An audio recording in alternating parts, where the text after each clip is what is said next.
Hi, and we're down to the last section or the last little part of Chapter 1, and we'll be taking a test when we finish this little section. And so you've made it through the first chapter pretty much here, and that's a good feeling. This video is going to be real short. We're on page 49, and this little tiny mini section is entitled, Determine if a Relation is a Function. Now, we've spent a lot of time this chapter talking about what a function is. Well, we need to start off first, before we get into this, is what does this word relation mean? Okay, so what is a relation?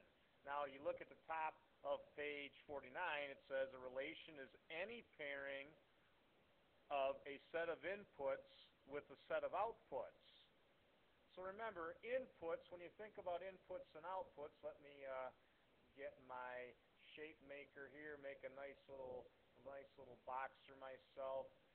Remember, inputs, outputs, when you have a function, if this box is a function, remember, an input is what you put into the box, and the output is what the box creates.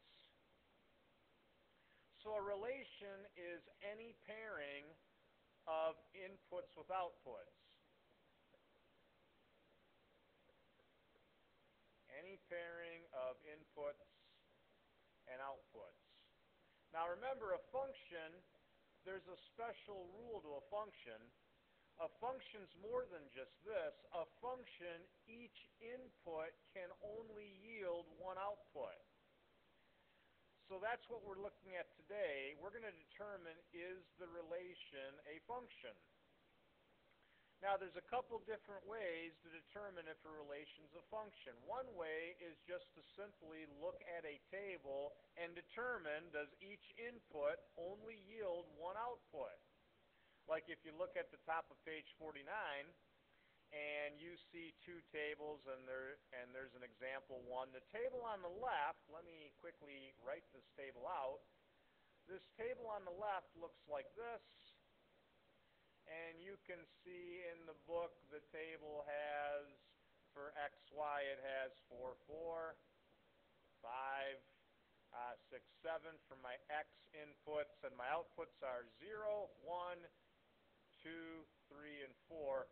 Well, by looking at this table, I know right now this table is not a function.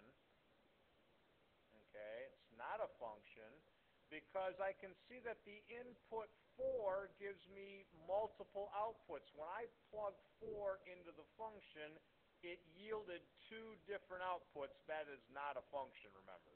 Each input can only give me one output. So table A is not a function. But if you look at table B is a function. And I'll quickly write it down here. Table B, XY, and you can see listed in the book it was 3, 5, 7, 9 were my inputs. My outputs were 1, 2, 3, and 2. And you notice each input only yielded one output. When you plug in 3, when you input 3, you only got one output. It was a 1. When you inputted 5, the function only gave you one output. It was a 2. When you inputted 7, you only got one output. It was a 3. And when you inputted 9, you only got one output. It was a 2. It doesn't matter that 5 and 9, the inputs 5 and 9 gave you the same output. Each input only gave you one output. That's a function. There's one other way of telling if a relation is a function. So I made up a little example here with this graph.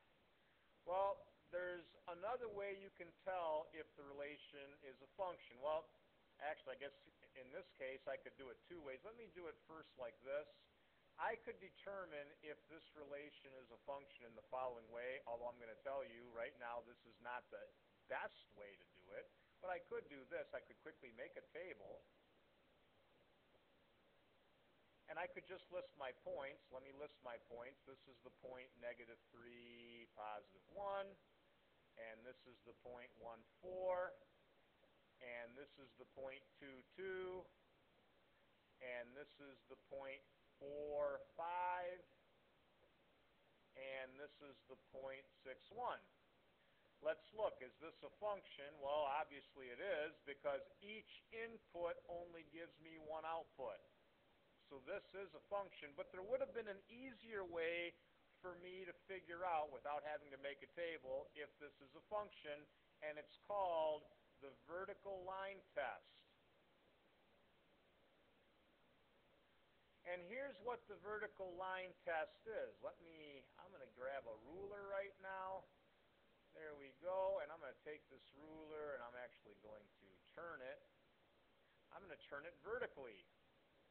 And you don't even need a ruler for this. You can just kind of eye this up. Okay, here's what the vertical line test means. If I take the left edge of my ruler and I place my ruler vertically, as I move my ruler across the paper, if my ruler can touch more than one point at one time on the left edge, that means that this failed the vertical line test. If you failed the vertical line test, let me write this down. If you fail the vertical line test, that means that this graph would not be a function if you fail it. Oop, I got to move this out of the way. However, if you pass the vertical line test, that means that this set of points is a function. Well, let's see. Let's see if we fail or pass. Left edge here, I'm looking. I touched 1 point. I'm not touching 2 here. I'm not touching 2 there. Okay, there is never a time where my left edge of my ruler vertically ever touched more than 1 point. So in this example I just gave you, we passed the vertical line test. It's a function, and you could see that from the table. Here's another picture. Let's check to see if this is a function. So I'll use my ruler, and I'm just going to start checking, and let's stop here. Do you notice that right here, as I place my ruler, and let me grab this here, you notice right here that my ruler left edge, my ruler actually can touch 2 points at one time. When that happens, that means that in this case, this set of points failed the vertical line test. And if you fail the vertical line test, that means that this set of points is not a function. Think about it. If we made a table of these points, if we made a table, this is the point 2, 3, and up here is the point 2, 6. Can you see that the input 2 actually gave me 2 outputs? So that would make this not a function. Okay? So when you come in tomorrow, we'll do a few problems on that, and I think it's a pretty simple concept, and we'll be ending then the chapter on that.